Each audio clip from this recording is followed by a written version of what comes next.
Assalamualaikum warahmatullahi wabarakatuh. A'udzu billahi minasy syaithanir rajim. Bismillahirrahmanirrahim. Ya ayyuhan nasu taqu rabbakumul ladzi khalaqakum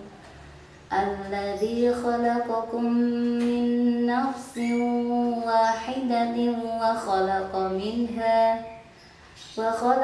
minha zawjaha wa batha minhuma rijalan katsiran wa nisaa wattaqullaha alladzi tasaaluna bihi wal arham innallaha kana 'alaikum raqiba. La khaira fi katsirin min najwahum illa man amara bi sadaqatin aw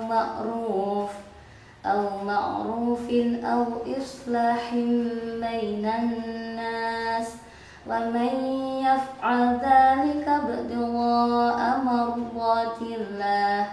mardatillahi fasawfa nu'tihi ajran 'azima.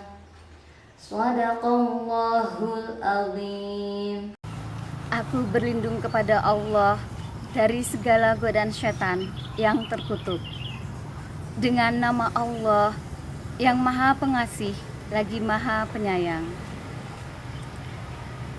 Hai sekalian manusia, bertakwalah kepada Tuhanmu yang telah menciptakan kamu dari seorang diri, dan daripadanya Allah menciptakan istrinya, dan daripada keduanya Allah memperkembangbiakan laki-laki dan perempuan yang banyak. Dan bertakwalah kepada Allah yang dengan mempergunakan namanya kamu saling meminta satu sama lain, dan peliharalah hubungan silaturahim. Sesungguhnya Allah selalu menjaga dan mengawasi kamu. Tidak ada kebaikan pada kebanyakan bisikan-bisikan mereka, kecuali bisikan-bisikan dari orang yang menyuruh manusia memberi sedekah atau berbuat ma'ruf atau mengadakan perdamaian di antara manusia. Dan barang siapa yang berbuat demikian karena mencari keridhaan Allah, maka kelak kami memberi kepadanya pahala yang besar. Dua ayat An-Nisa yang telah dibacakan tadi menjelaskan tentang silaturahim. Di tengah masyarakat kita, makna silaturahim lebih kepada kegiatan saling mengunjungi, saling menyapa, saling menolong, dan saling berbuat amal kebaikan. Tapi kalau kita melihat dari asal kata silaturahim, maka silaturahim itu terdiri dari dua asal kata. Yang pertama itu dari kata wasal atau silah atau wasal, yang artinya menyambungkan atau menghimpun atau menyatukan yang tadinya terputus, yang tadinya bersyarat atau yang tadinya bercerai. Kemudian asal kata yang kedua adalah dari kata an-rahim, yaitu kasih sayang. Jadi makna silaturahim adalah menyambungkan dengan kasih sayang. Silaturahim pun juga ditandai dengan adanya kekuatan hati.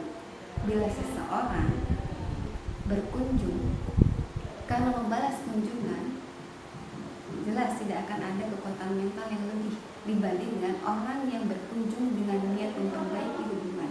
Karena sebelumnya mungkin hubungan yang tidak harmonis atau mungkin ada masalah, ya, jelas itu butuh persiapan dan kelapangan dada yang cukup besar.